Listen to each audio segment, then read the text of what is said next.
course I'm bitter. I'm a Westerner. That means that I was taught a fictitious story my whole childhood about the West. And I didn't actually get any sort of decent education until I was an adult. And it wasn't provided to me. I had to search it out. I had to find it out. It was hidden from me.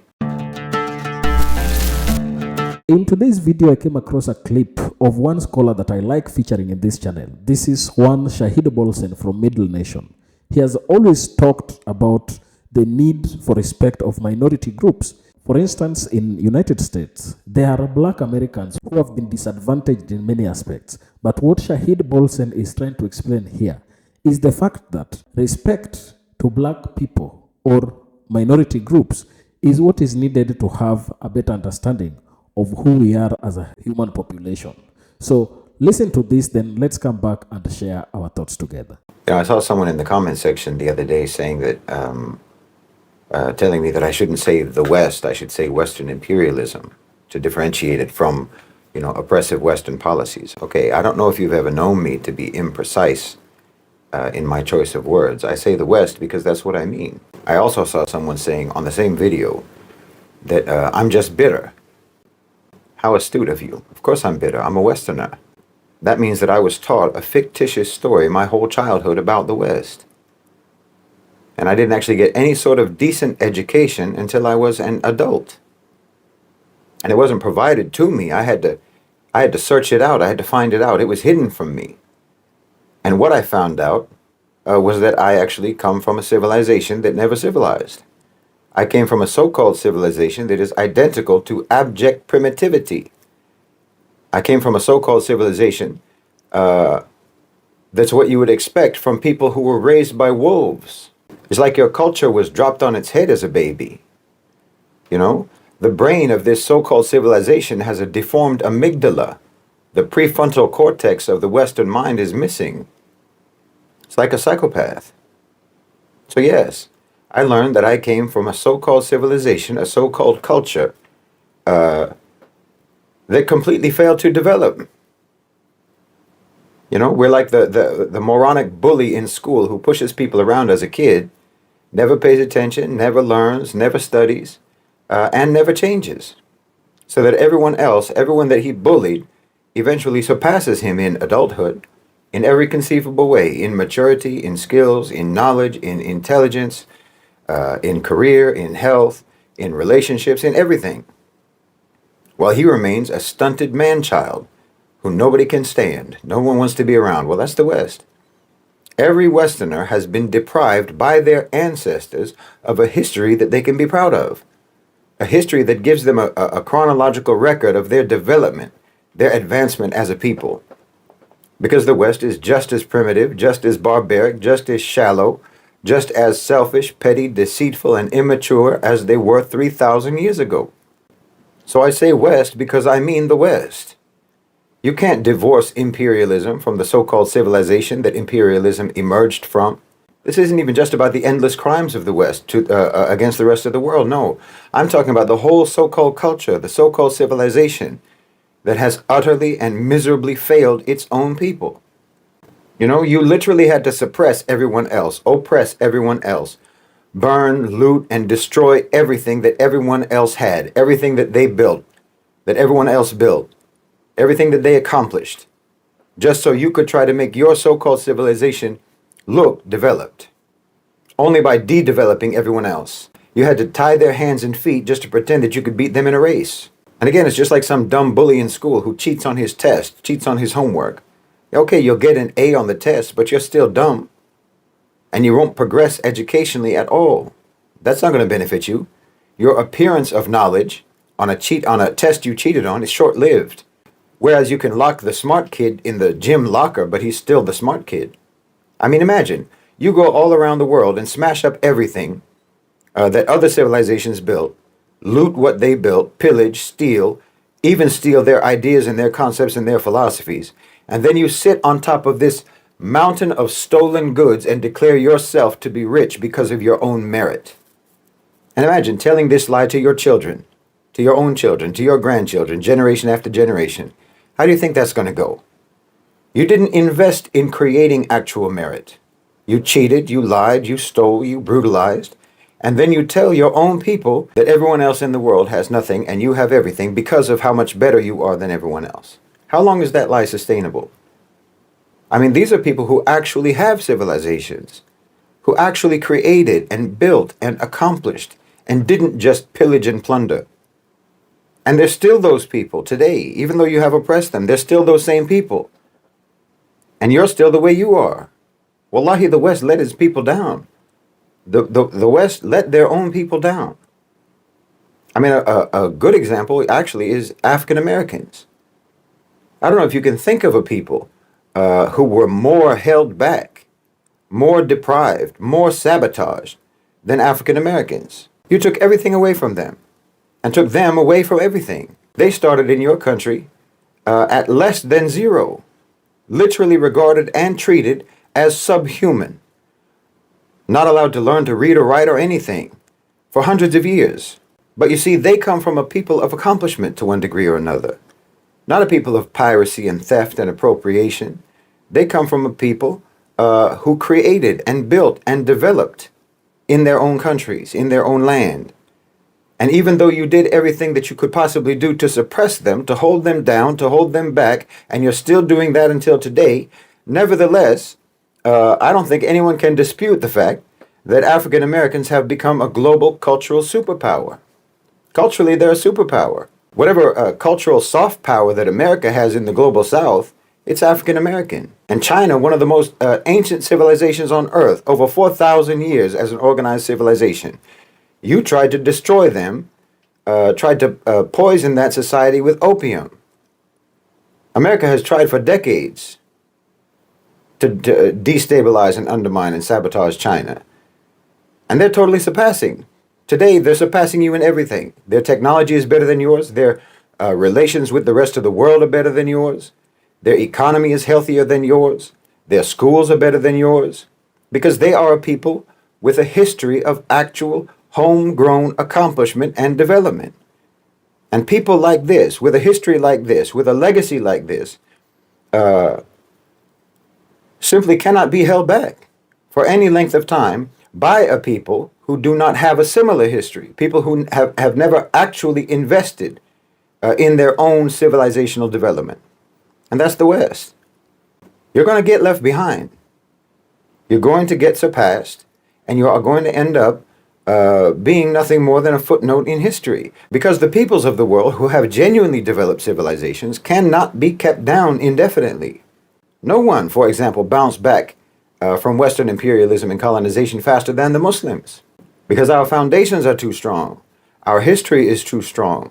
Our achievements are too many. Our culture is too rich.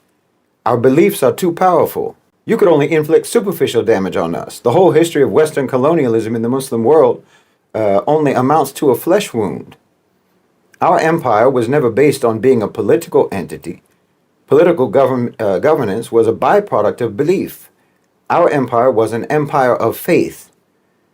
And that empire remains completely intact today. And it will always be intact. But everything that you call Western civilizational achievement is stolen. From your architecture to your philosophy. You are appropriators, cheaters. Even your Greco-Roman so-called philosophers, who themselves took from the Egyptians, even these foundational thinkers of what you like to call Western philosophy, if it had been left to you, they would have all been left in the dustbin of history, if it weren't for the Muslims. We taught you what they said, and when you learned it according to Muslim interpretation and correction. Their ideas passed through us before they ever reached you. So even your so-called enlightenment, your discovery that reason and rationality are things that exist, well, you didn't discover that. We taught you that. And we were able to teach you that even before any Muslim ever read Plato or Aristotle, because the Muslims are people who have always deeply invested in their own intellectual development. So the Enlightenment, Europe's big eureka moment, was just copied and pasted. You're fakers. The only way that you can ever have an idea is to take it from someone who has ideas. And you've been historically incredibly stubborn about not developing, not maturing, not civilizing. It's really remarkable.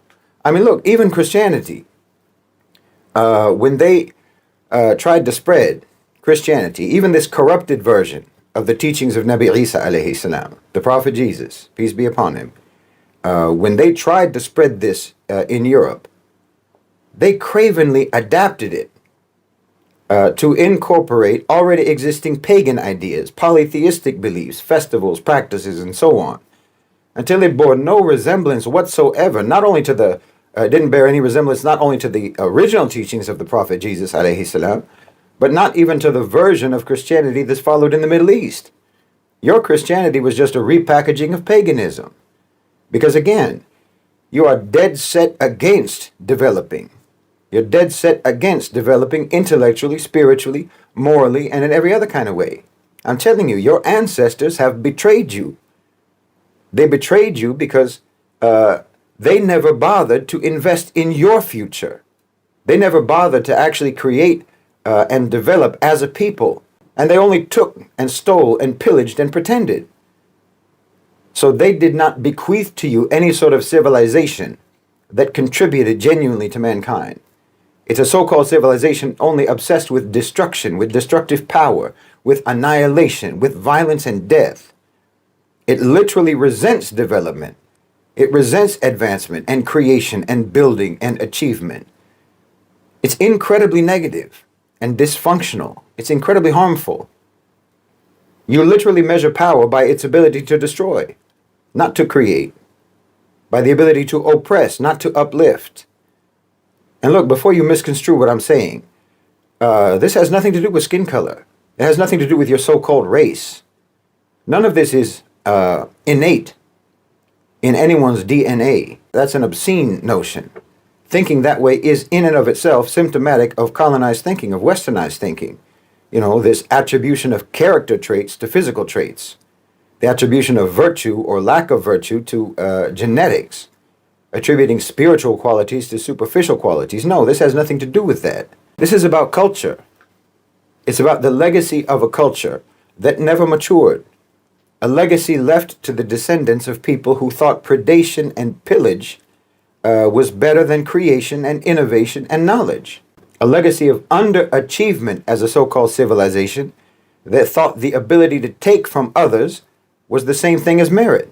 A culture that does not understand the importance of the means, but only values the ends, and thinks that if they can acquire the desired ends by vicious means, then they're the same as a culture that can achieve those same ends by honorable means.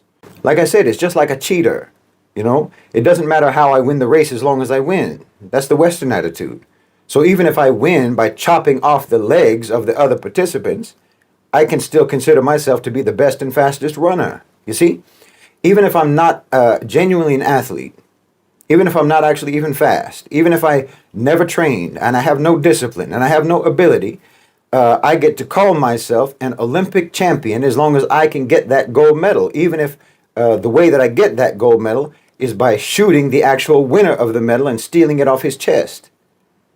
Everyone has to praise me as a great athlete now because I have the medal. This is literally the Western mentality. That's a failed culture. It's a culture that has failed its own people. But yes, this is not innate. It's not inherent. It's not about white people. I mean, just terms like this, white people, black people, and so on, as if any people are actually literally white or literally black. You came up with these terms just to try to impose the idea that these are opposites, even though all people are actually just shades of varying degrees. You wanted to trap people by these fabricated definitions, these oppositional definitions. But it's all stupid.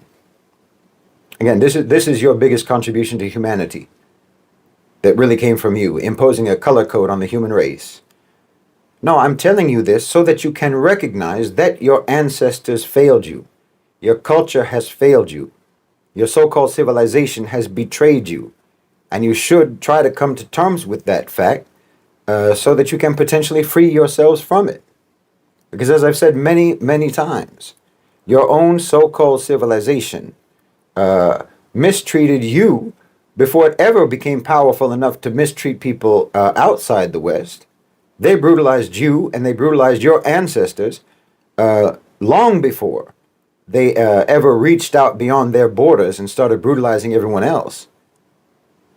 And even when they did reach beyond their borders to brutalize everyone else, they didn't stop doing wrong to you. And the worst wrong thing that they've done to you is to make you think that you're supposed to be proud of this history, proud of this culture, proud of this so-called civilization that has left you completely unprepared for living harmoniously with the rest of the world, living harmoniously with all of your brothers and sisters on this planet. This so-called civilization that did not cultivate in you morality or manners or sincerity or virtue or honesty or maturity or mental and emotional stability, not to mention spiritual peace and stability. It's a cutthroat culture. It's a barbaric culture.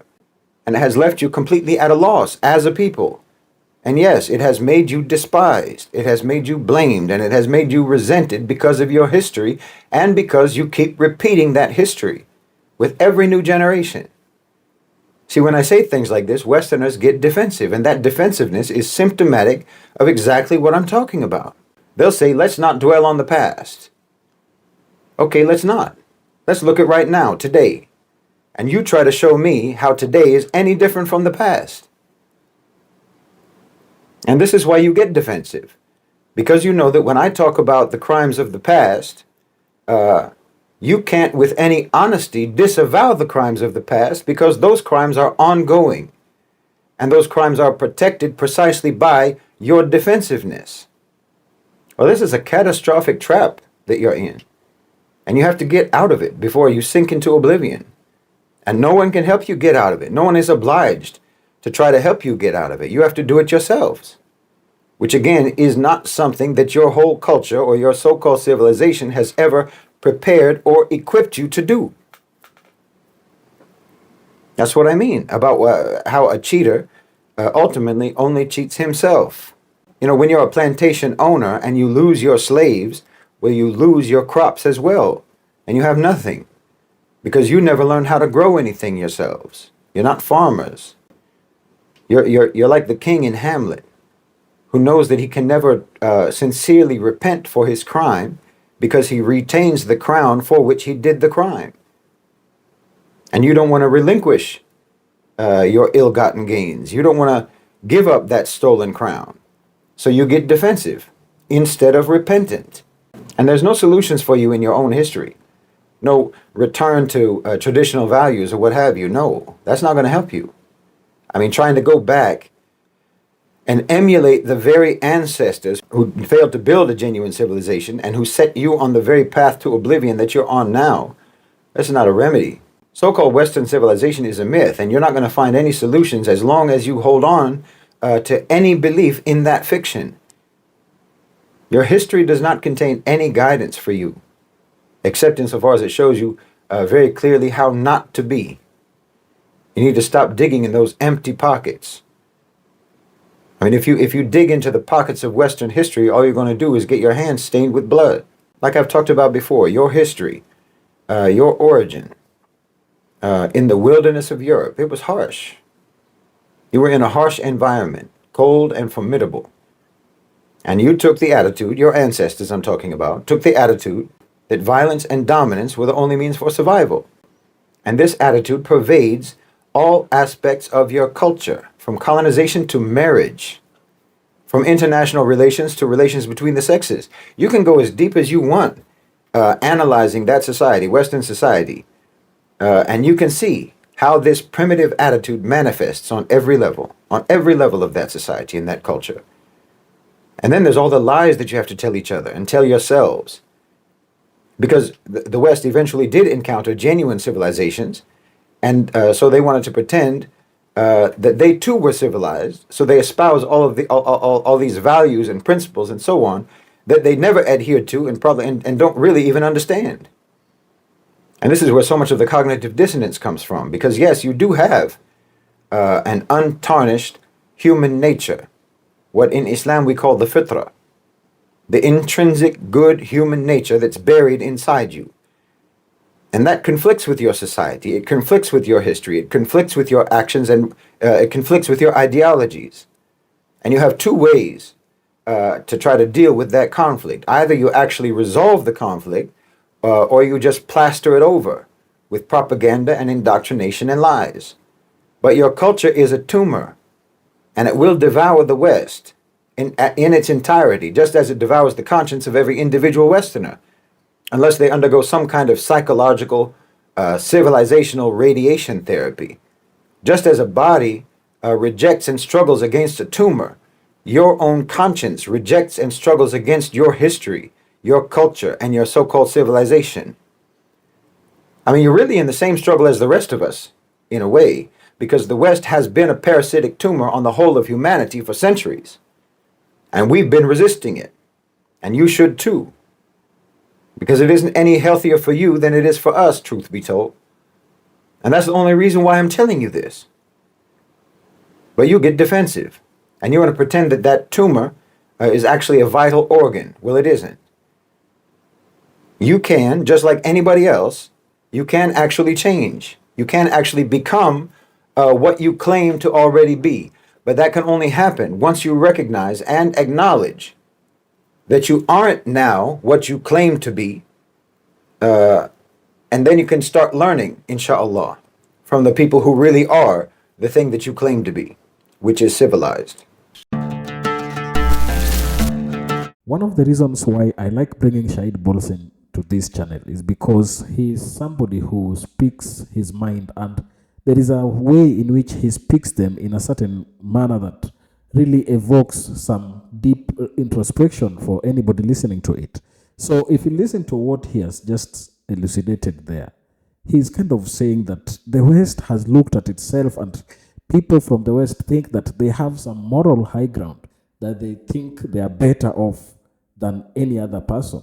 But for many years, they have been accused of worst crimes. They tend to look at others as the sources of misfortunes or sources of challenges that they are facing. But then we find it that the West has a history of persecuting everybody they come across. And that is why Shahid Bolsen is exposing their lies and everything that comes with it. So Western civilization has a long history of misrepresenting minority groups, including Black Americans, often reducing them to stereotypes or marginalizing them through their experiences. These misrepresentations stem from colonization, slavery, and systemic racism, contributing to a distorted view that continues to impact policies, perceptions, and social structures. During the transatlantic slave trade, Black individuals were dehumanized and portrayed as inferior to justify their exploitation. This led to the creation of negative stereotypes that depicted Black people as inherently violent, intellectually inferior, or hypersexual.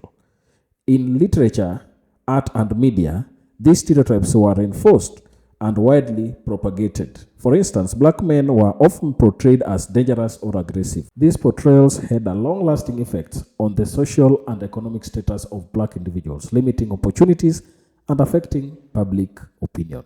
Media in particular has played a powerful role in perpetuating these harmful representations. Hollywood films, news outlets, and other forms of entertainment have frequently portrayed Black people as criminals or impoverished individuals, reinforcing a narrative that link Black identity with crime and poverty. Even when positive portrayals emerge, they often focus on themes of suffering and resilience rather than fully celebrating Black lives in their diversity and complexity. This selective representation limits the perception of Black people to a narrow set of experiences, overshadowing the broader spectrum of achievements, talents, and stories within Black communities. Misrepresentation has also influenced public policies and social systems. For example, racial profiling in policing often stems from these embedded stereotypes, leading to disproportionate incarceration rates among Black Americans. Similarly, educational materials in Western canon have historically underrepresented Black achievements, contributions, and histories, emphasizing Eurocentric narratives that ignore or marginalize the histories of Black and other minority groups. As such, these effects of portrayals are profound, influencing public opinion, legislation, and cultural norms. Movements for social justice, such as civil rights movement and Black Lives Matter have challenged these misrepresentations, advocating for more accurate, respectful, and diverse portrayals. These efforts seek not only to correct historical inaccuracies, but also to dismantle the harmful stereotypes that have persisted for centuries, advocating for a society that recognizes and values the humanity and contributions of all its members. And therefore, what I can say here is that Shahid Bolsen has told us in a nutshell and given us a pictorial representation of what Western majoritarianism has led to, because their little stint of power for these many years has given us an image of who they are, what they can do, and how they think about other people. But if you listen to Shahid Bolsen keenly, you are able to see that the civilization Western people tend to brag about today all stemmed from Africa. And therefore we must state that blacks must be respected and all that is theirs be given to them. Tell me down in the comment section what you think about this. And if you're watching us for the first time, don't forget to subscribe to our channel, like this video, and also share. Thank you, and may the good Lord bless you. Goodbye.